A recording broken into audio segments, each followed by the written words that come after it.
Welcome to the Smart Thinking Podcast. This is my dad, Ted.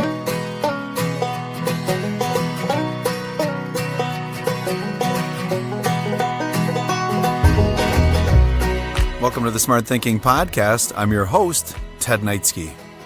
On this episode, I want to talk about gratitude, and in the context specifically of how to create the conditions for an increase in gratitude, and also a creative way to bring gratefulness into your world. This episode was sparked by the upcoming Thanksgiving holiday and a great memory I had the other day while I was out running.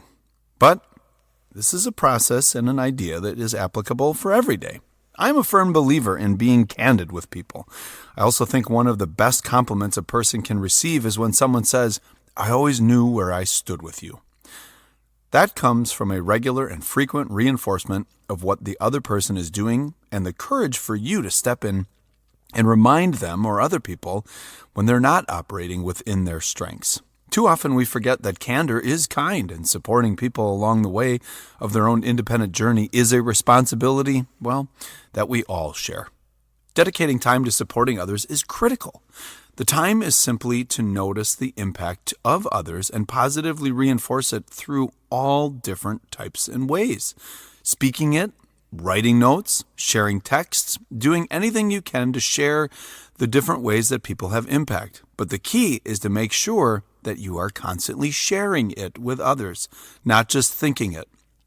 However, if you really want to have an impactful way to approach gratitude, you need to do it differently. You need to do it in a way that's unique and will be remembered, like an unexpected card, a letter complimenting them to their spouse, partner, or parents.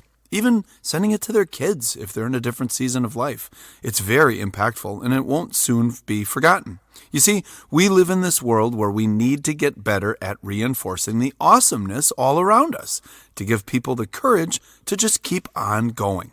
You see, if you don't know where you stand with others and you don't know your status of the group, it's going to be really hard to do because you're going to wonder, you're going to worry, then you're going to get anxious, and then you're not going to take the risks that you need to take in order to be successful for yourself or others. So, what we need to do first is we need to model to other people how we can increase our gratitude for others and dedicate ourselves each day to doing that.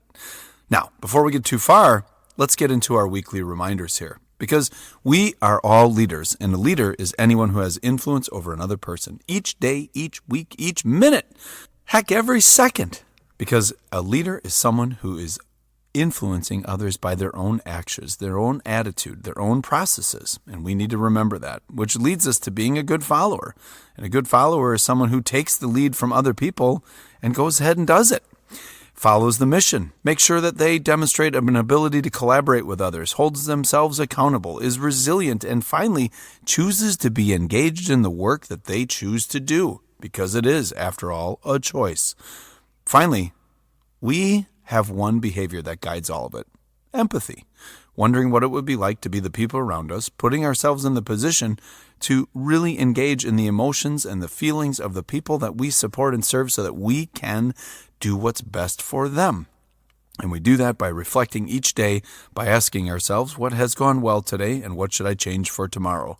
Because each and every day we are one thing, and that is a buffalo leader who charges into the storms that we face. Okay, the power of gratitude comes from a few things. One, understanding that the receiver is going to get lift. Second, that the receiver is going to have behaviors reinforced. Third, that the receiver of the gratitude is going to understand where they stand with you and everyone else. And fourth, that the receiver of the gratitude is being modeled the importance and impact of being seen for their worth. And as a result of it being modeled to them, they are more likely to repeat these actions with others. And that's why we are leaders. All right. Gratitude as a process can be pretty scary because if you establish a process, sometimes it can become,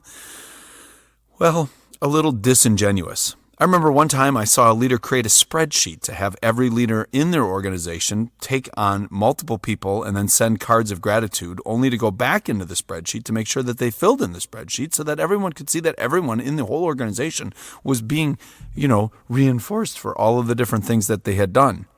It seemed like a really good idea until the staff realized that one day the cards were a compliance step into a bigger process, and it wasn't a genuine tool. However, what if we made the process more engaging, personalized, and put in some effort? Well, of course, it's a great idea, and I will tell you the process, but I can't start without telling you a story. Picture this. It's 1982. I'm 11 years old, and for my birthday on May 12th, my grandma Knightsky gives me a tape player and a handful of blank cassettes. She knew how much I loved them because every time I went over to her house, I played with her tape player and I would make little recordings and record music and record conversations with my cousins and my brothers. And we would do all of this fun stuff. So on my 11th birthday, she decided I'm going to give her one of those. At the same time, my Aunt Marcia, well, she would come over on my birthday and she was the queen of recycling things to become gifts for others. And I loved it because she gave me a bunch of her old records that she no longer listened to. I remember there was Elton John and Supertramp, the Beatles, a Bill Cosby comedy album, America, Blood, Sweat, and Tears, all 70s stuff as we were entering the 80s. I already had an old stereo receiver in my bedroom and a record player, so it was perfect. But the one thing I didn't have was a tape player. Well, the cassette recorder, that was a game changer. I could now make tapes of my own music, the things that I liked, and then be able to listen to the tapes whenever I wanted without having the inconvenience of having to play an entire record or change 45s all of the time, or having to listen to the radio all day just to hear my favorite song, which, by the way, in 1983 is a toss-up between Mr. Roboto by Styx and Rio by Duran Duran. Anyways, my friend and neighbor Gus, he had a tape player too. And we would sit and make tapes for ourselves all day long. Now, for those of you in my millennial friends and my Gen Z friends who are not, Gen Xers like this old guy, you don't understand how awesome it was to make a mixtape back in the day because it literally was your whole day. And the key phrase here is it took us all day long to make a 60-minute mixtape. Why? Well, it was a labor of love. I mean, today we can make a playlist in 15 minutes and include thousands of songs. In 1983, nope. You had to listen to the song while it was being recorded to your tape, right next to the speaker, or pray that no one walked in the room while you were recording and yelled something in the background, because then you would have the song playing and you would persistently and forever hear your mom, screaming at you during the chorus of some great song. Rewinding the tape and resetting the spot of recording would have to happen if something interrupted you or if the DJ talked too long over the song. You would put a record on and hit record and then stop and start the process over and over, taking songs from the radio and records and just putting them into place on a tape. Quality of sound was horrible, but it didn't matter because you were in control and it felt amazing, especially as a fifth grader. You'd have your friends come over with their records and 45s to record their stuff so you could have a mixtape of their music, and then you would do these exchanges. My friend Gus and I, we would do this almost every week, just having fun playing music and recording it. Now, another strategy to get the newest music if you had no money like me or no record store nearby was to record directly from the radio. I would sit listening to the radio for hours trying to get and record a single song. Half the time you'd be sitting there waiting and you'd get distracted and walk out the room, and then you'd come back and that song would be playing and you didn't get to record it. Oh, that was the worst feeling ever. Or your mom would call you for dinner just as you knew the top 10 of the day were about to be played. Well, as music was usually played over and over and over throughout the day, you stood a good chance of hearing a popular song each hour. But if you are not my age and you are listening, you literally had to sit there for hours to hear, something like Too Shy from Kajagoogoo. Today it's so easy. You can just put it into any search platform and you can listen to it immediately. But back then, no. Well, anyways, I would have to listen for modern music after 7 p.m. And that's when they would play music that, teenagers liked. Well, one of the ways to accelerate your ability to get your song played was to call the radio station and make a request or dedication. In 2025, this is going to sound insane. But back in the day, you would listen to the radio and have your family's phone ready to go. That's right, the family's phone. It had a cord that connected to the wall, and then you could only make one phone call at a time. And back then there was no call waiting or caller ID, and if the other person was on their phone, you heard this annoying sound over and over and over again. Well, anyways, after 7 o'clock, you could call the radio station. And in this case, for me and my friends, it was WKTI 94.5 FM, which was a top 40 station in Milwaukee. And when you'd call, you almost always got that sound. That busy sound. Ugh. So you would just hang up and call back, and hang up and call back, and hang up and call back. I would do this 20 or 30 times. I would rotate with my friend Gus, and we would never get through, except once in a while, once in a great while. And then the DJ would answer, and you'd have to be all ready. It was such a nerve-wracking moment. And as a young kid, for some reason, you'd instinctively disguise your voice. Why? I don't know. But I just felt, your song stood a better chance if you sounded like an adult instead of a kid. So the DJ would answer and would say, dedication line, what's the song, who's it for, and who's it from? I never wanted to be weird, so I would always request the song, and I would say, this song is for Julie, and it's from Mark, and I'd like to play Rio for her from Duran Duran. I have no idea why, but I would always say Julie because that was my mom's name, and I was always worried some other friend might recognize my voice, and I'd always use Mark as my alias. Well, on one particular night, I was sitting in my room with my friend Gus, and we were trying to request a song so we could both tape that song and make a recording of it for our new mixtape that we were making for ourselves. Well, I got through, and I heard, WKTI, what's your song? Who's it for, and who's it from? Well, I really wanted a copy of that song, Rio by Duran Duran, and I was like, Rio by Duran Duran for Julie from Mark. And the DJ laughed and said, kid, you don't have to pretend, and he hung up.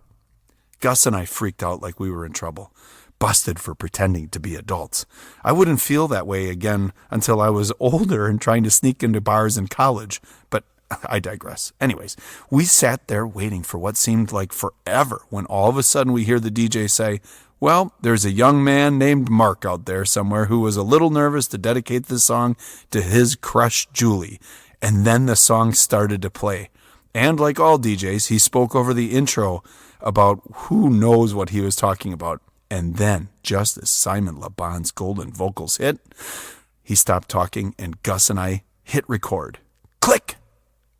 Gus and I are silently jumping around the room, all excited that we got our song played because we finally got the song, and we were really excited because we had waited for hours for this song to come on.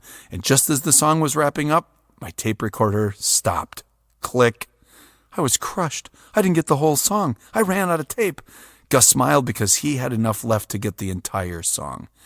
However, the song was over and my shot was gone. Gus got it, and I didn't get the entire thing. Culture Club came on next, and we quickly flipped our tapes over and hit record because who wouldn't want to figure out what a karma chameleon is? But I was devastated that my request that I had been working on and waiting on forever wasn't completely recorded. The next day, after I had recovered, Gus and I were out in the driveway playing basketball like we did every day before school. And he brought out his tape recorder to play the music because whoever hosted at their house when we were playing basketball, well, we listened to their tape and their tape recorder. And he walked out and he handed me a new tape. And he said, I made this last night. And he said, it's for you. He handed it to me, and I plugged in the tape player. I hit play, and then I heard his voice. And he said, turn it up all the way, Teddy. The player hissed, and I then heard this. I heard Gus's voice say, this is a dedication to Ted from Gus, and then Rio kicked in. He had made a new tape of the tape from the night before, making a tape of the recording for me, and he dedicated it to me. I felt like $1 million. It was the only song on the tape, and he said, let's go make some more mixes after school tonight, and we can start with your new one. He saw that I needed a boost and was thoughtful and generous enough to make me a new tape, and he said it was because we were best friends. That is dedicated gratitude, and that's what I want to work on with you. Well, what are we going to do as we enter into the Thanksgiving season or just any day of the week to increase our dedication to others and ensure they know how grateful we are for them? Well, let's start by taking a second to learn what the power of dedication of gratitude can do for others. Because number one, it increases trust. People see that the gratitude signals to them that you see what they're doing. It makes them psychologically safe. Employees who regularly receive appreciation, well, we're more likely to help, share information, and take risks interpersonally so that we can bond better. The second thing it does is also really critical. It strengthens our relationships. Gratitude activates other people showing gratitude in different ways, and it fosters stronger social bonds amongst people. And teams that practice regularly appreciating each other have more cooperation and reduce conflict because they know you're coming from a position of gratitude or strength and how you're seeing them and appreciating them. It also, and this is one of my favorites, it improves employee engagement because people who feel valued at work report being more motivated and more committed. And recognition is one of the top drivers of effort across every single career. It also, and this is one of my favorites, it supports your own personal well-being. Because gratitude hits dopamine in you. It makes you feel good because you now feel recognized for all that you're doing. It reduces your burnout because you understand where you stand. And grateful teams have higher resilience when they have to work together during challenging times. The next thing it does is it enhances performance and productivity. You know where you stand. You're told you're doing a good job. You're going to do more of it. It helps you keep people working around you as well. It increases retention and reduces turnover. I just want to talk about this in the context of those of you who are in the classroom. When you dedicate time for gratitude amongst yourself with your students, what ends up happening is those students, well, they have a greater reason to come to school. They have a greater reason to be around you. They have more faith in you, more trust in you, and most importantly, and this is something you cannot forget, when they trust you, and they know that you see them for who they are and what they bring to the world, they're never going to want to miss being around you. That's how we increase attendance. And if they never want to miss being around you, they're going to learn more, they're going to grow more, and they're going to go into their future stronger. And finally, culture and organizational climate. Gratitude practices reinforce shared values, community, appreciation, increases morale, and most importantly, at the end, it allows people to be genuine and authentic because people will see them for who they are and what they do. And when you dedicate things and gratitude for them, well, they're just going to rise to the occasion. And the last thing, and most importantly, it reinforces your relationship with others and lets them know where they stand so that they can stand confidently in their own life and leadership. Okay, let's get to a process here. Well, this was sparked from my memory of making mixtapes, and first for myself, and then every friend and lover I ever had. Lover, that didn't sound right. Every love I ever had. Let's stick with that. In time, it got easier to make a mixtape because it just did. Technology caught up. You would, be able to record directly from your record player to a tape. Stop it. You'd be able to record directly from tape to tape. Then eventually you could record directly from a CD to a tape. And then eventually you could record directly to a CD. Man, those were awesome. Burning those bad boys onto a disc, feeling just like I did when I was a kid, making a mixed CD for my wife so that she could put it in her CD player in her Pontiac Grand Am when we first got married and then listen to it on the way to school and come home and say, I loved that mix, Ted. Well, anyways, that dedication of gratitude, that dedication makes a difference. So here's what I'm going to do this Thanksgiving. I'm going to take all of that. And I shared this with a couple of people the other day. And what I'm going to do is I'm going to suggest you do the same. And you can do this at home, at work. You don't have to wait for a holiday. But I'm going to make a dedication playlist for the holiday of Thanksgiving this year. And here's what I'm going to do. I'm going to send a text to all of the members of my family and all of my guests. And I'm going to assign them another person. And I'm going to ask them to do the following. I'm going to ask them to dedicate a song. Who's the song for? Who are you? And why? So here's the text I actually just sent. This year, in an effort to demonstrate our gratitude for each other in a new way, I'm sending you this note and asking that you please send me a song, the artist, and the reason you're dedicating that song to the following person for Thanksgiving. Then I'm going to compile all those songs into a playlist, and we're going to play it during dinner on Thanksgiving, or dessert, or games. I'll also create a sheet that shows all the songs, who they are dedicated to, and why they are dedicated to them. Then ask others at the table if they'd like to add other reasons why we love and appreciate that person. Each member of our celebration will hear their song and the why. And I can assure you, it's going to be awesome. Do you know why I know that? Because I know how it feels to have someone dedicate something to you. I mean, I remember that amazing feeling when the radio station would call out when I eventually had the courage to dedicate a specific song to a girl I liked from me. Or even when I was 11 and Gus just dedicated a song that he recorded off of a recording from the radio. It was such a bad quality, but it didn't matter. It felt amazing. It feels thoughtful, intentional, meaningful, and both people feel grateful and appreciated. That's a creative way to get people to understand why they matter to you and others. It also creates the opportunity for others to see and hear why we are all grateful. So this week, dedicate a song to someone and tell them why. Take this process for you to Thanksgiving, your next team meeting, your next family dinner, your classroom. Empower people around you and have fun being grateful. If we dedicate ourselves to elevating others, only good things will happen. Why? Because then they'll dedicate themselves to seeing that they are making a difference and are loved by many. Now that's smart thinking and positions people to have the courage to charge into the storms that they're facing. So let's do some smart thinking. List a song that you would dedicate to someone you love and why.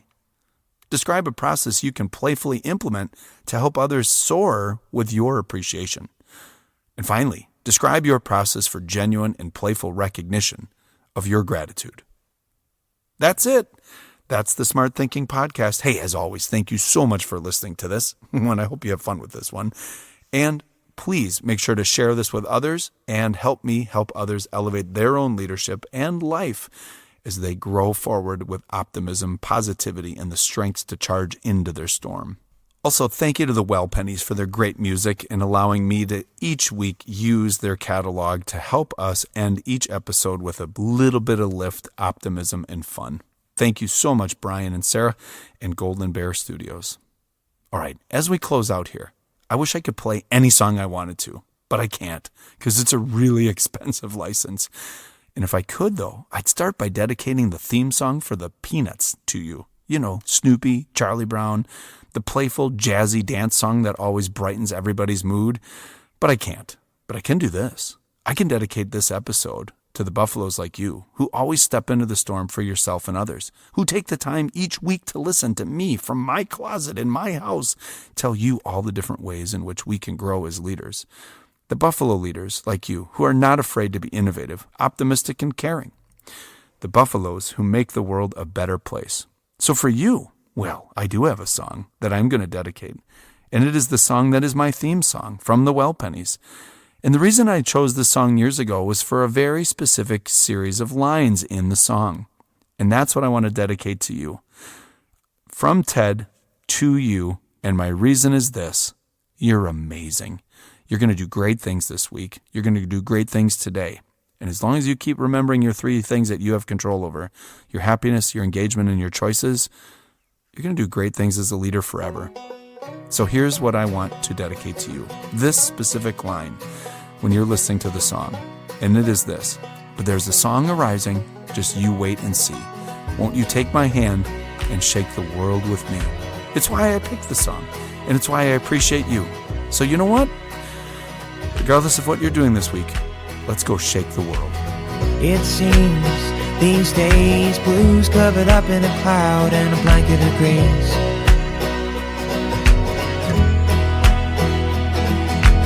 And I know it's fine, but I feel a lot better with you in a bottle of wine.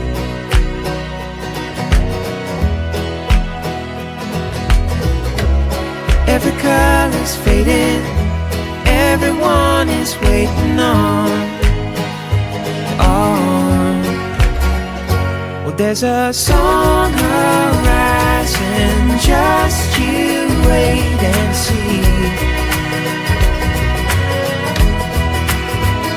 Won't you take my hand hand and shake the world with me. Shake the world with me.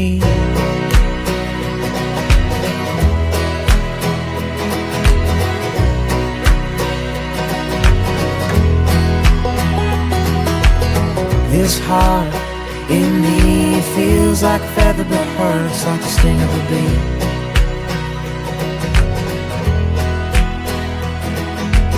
And I know it's fine, 'cause I can bring the rattle and you can bring that shine.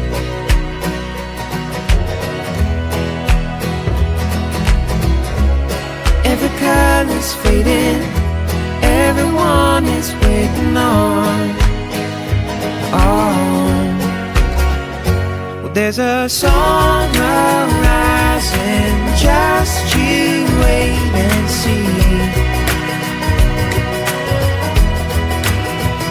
Won't you take my hand and shake the world with me? Shake the world with me.